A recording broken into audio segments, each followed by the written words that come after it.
Alors bonjour, je m'appelle Laurent Roussel, je suis belge, mais j'ai grandi à Luxembourg, j'ai travaillé 18 ans dans un des Big Four, dans la comptabilité, dans l'informatique et la gestion de projets web notamment.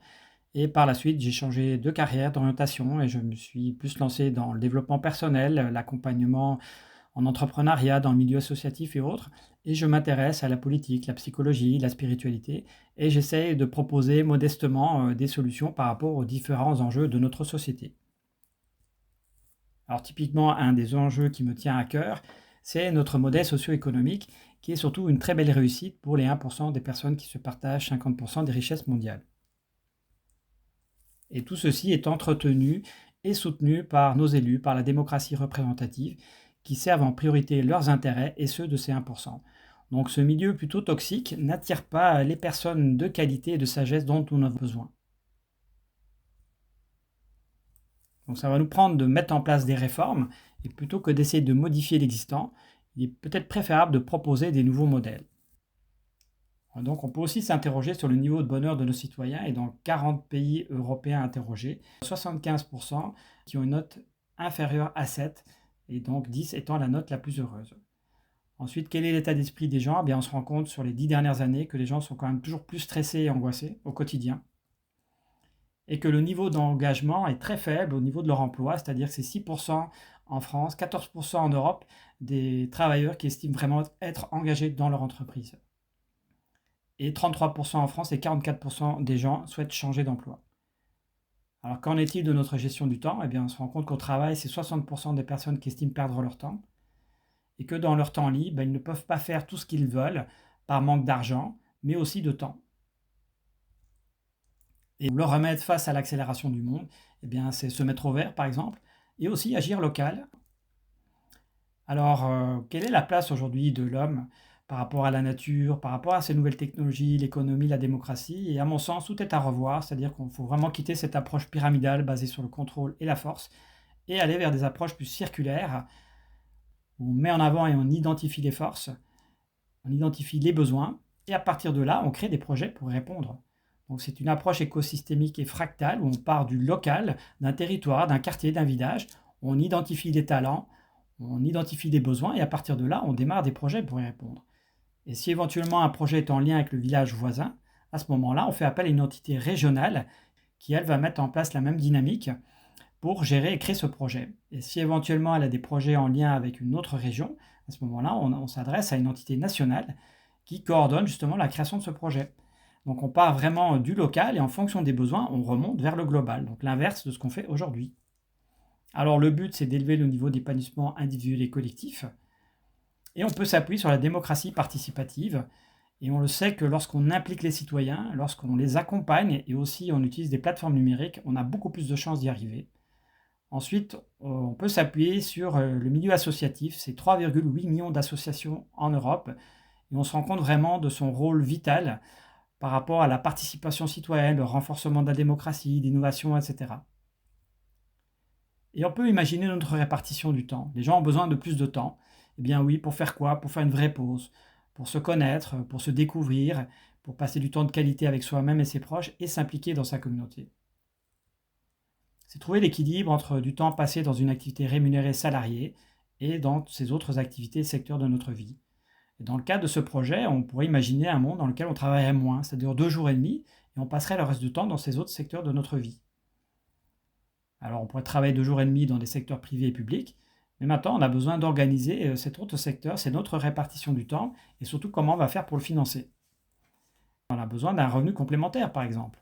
On peut imaginer un revenu inconditionnel où chacun toucherait un montant par mois, mais avec la dépendance et l'addiction à toute cette nouvelle technologie, il est peut-être préférable de proposer un revenu conditionnel basé sur notre implication personnelle et notre implication collective.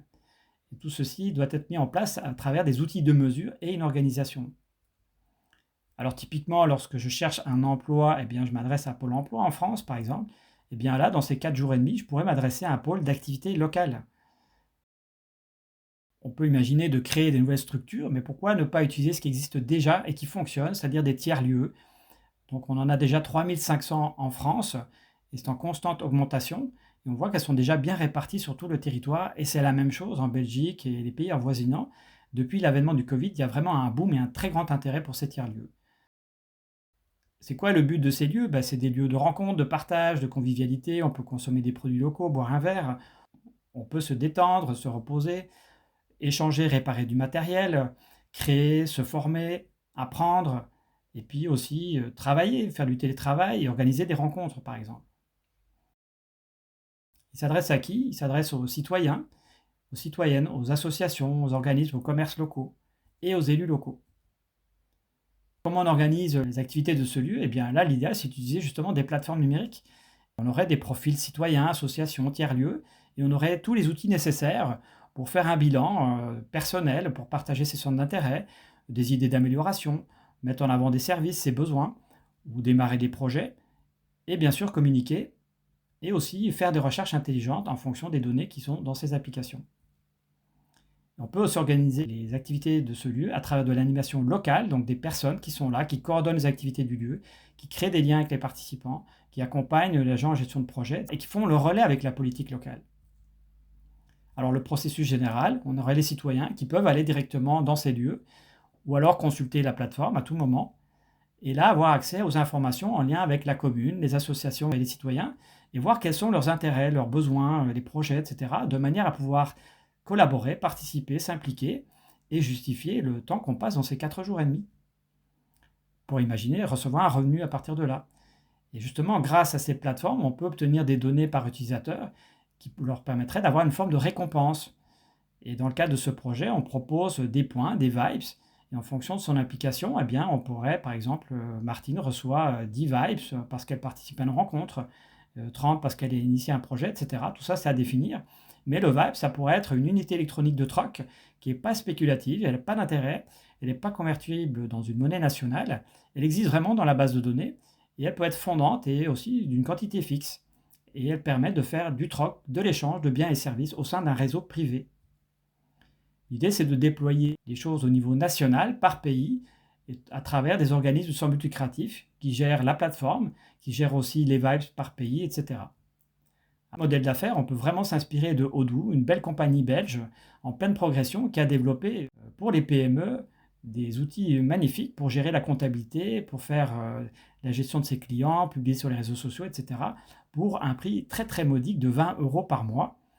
Et comment ils ont pu faire ça? Parce que tout a été développé en open source, donc ils ont accès à une grande communauté de développeurs qui travaillent presque gratuitement.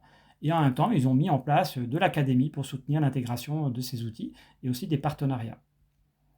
Alors nous-mêmes, on a déjà développé une plateforme web qui s'appelle Vibrer Local, qui est entièrement faite en open source. Et on a déjà 10 années de retour d'expérience en promotion.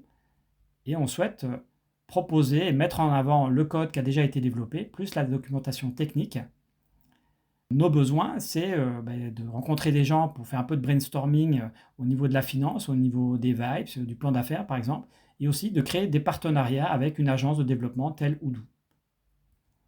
Si ce projet vous intéresse, vous pouvez bien sûr me contacter. Je vous remercie.